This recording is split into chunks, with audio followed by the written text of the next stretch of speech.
Баршаңызға сәлем. Пайдалы ақпараттарды жіберіп алмас үшін каналыма тіркеліп қоңырауша белгісін басуды ұмытпаңыз. Мейіз кептірілген жүзім. Мейіздің адам ағзасына тигізетін пайдасы белгілі. Бұл витаминдер мен минералдарға өте бай антиоксидант. Бірақ біз кептірілген жүзімнің қауіптілігі туралы жиі естиміз.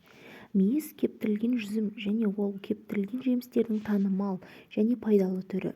Оның басты артықшылығы құрамында 80%-нан астамы қант, шарап және лимон қышқылдары, азотты заттар, талшықтар. Сондай-ақ мейізде витаминдер және минералды заттар бар. Мейіз иммундық жүйені нығайтуды қажет ететіндерге пайдалы әрі қажет. Кептірілген жүзімнің құрамында антиоксиданттар бар, ал кептірілген жидектерді жеу әртүрлі аурулармен әлсіреген денені нығайтады. Мейіздегі бордың мөлшері оны остеохондроз және остеопорозбен алдын алудың дәмді құралына айналады. Бор сүйектерді құруға және нығайтуға арналған бастапқы минералды болып табылатын кальцийдің толық сіңуін қамтамасыз етеді. Кептірілген жемістердің адам үшін пайдалы өнім екенін әлдеқашан дәлелденген.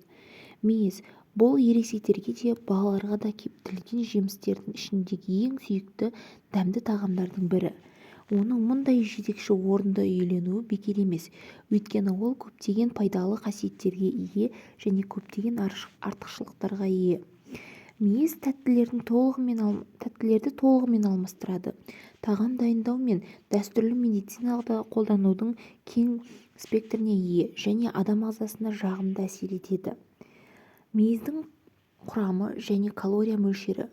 Мейіздегі жүйке жүйесінің жұмысын қалыпқа келтіретін және ұйқыны қалыпқа келтіретін магний мен В тобының витаминдерінің болуына байланысты. Бұл көңіл-күйі нашар адамдарға және ұйқысыздыққа шалдыққандарға пайдалы болады. Мейіздің шығу тарихына келетін болсақ, ежелгі кезден бастап жүзім шарап сияқты танымал сусын жасау үшін қолданылған. Жүзімнің қалдықтарын алып тастауды ұмытып кеткендіктен мейіз кездейсоқ пайда болды. Оны шүберекпен жауып, осы танымал сусынды дайындауға арнайы қойды.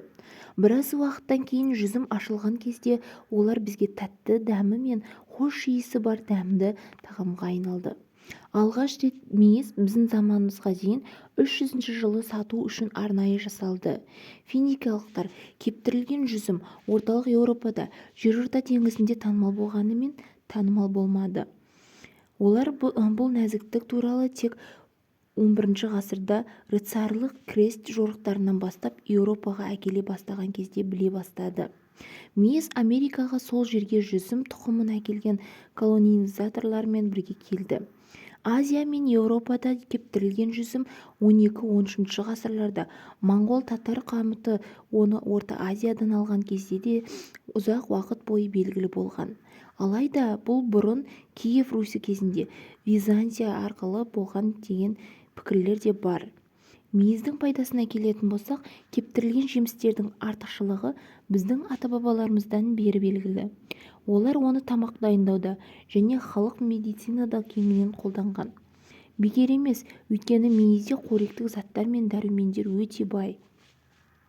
Мейіз бұл тағамдар үшін керемет нұсқа, бірақ егер сіз калорияларды санап жатсаңыз, онда тағам мөлшеріне мұқият болуыңыз керек.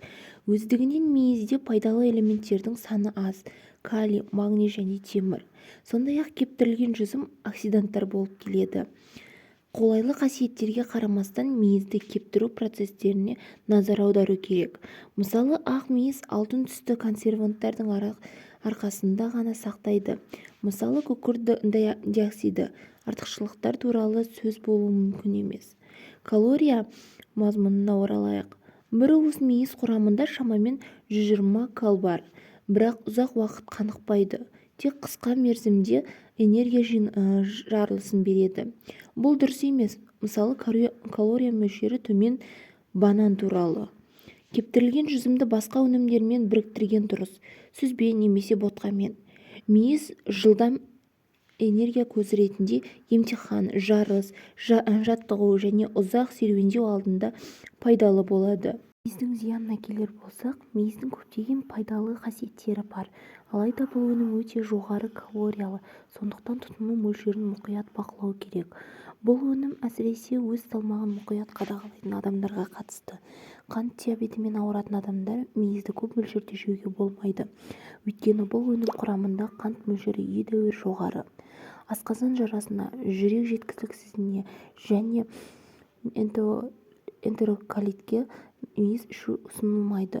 Сондай-ақ кептірілген жүзім аллергиялық реакцияларды тудыруы мүмкін екендігін ұмытпаған жөн. Сондықтан мейізді жиі тұтыну жоспарласаңыз, міндетті түрде маманға жүгініңіз. Өнеркәсіптік кептіру кезінде мейізді арнайы зиянды заттармен өңдеуде болатындығы есте ұстағаныңыз жөн. Оны қолданар алдында жақсылап жуу керек. Келесі пайдалы ақпараттарды жіберіп алмас үшін каналға тіркеліп, қоңырауша белгісін басуды ұмытпаңыз.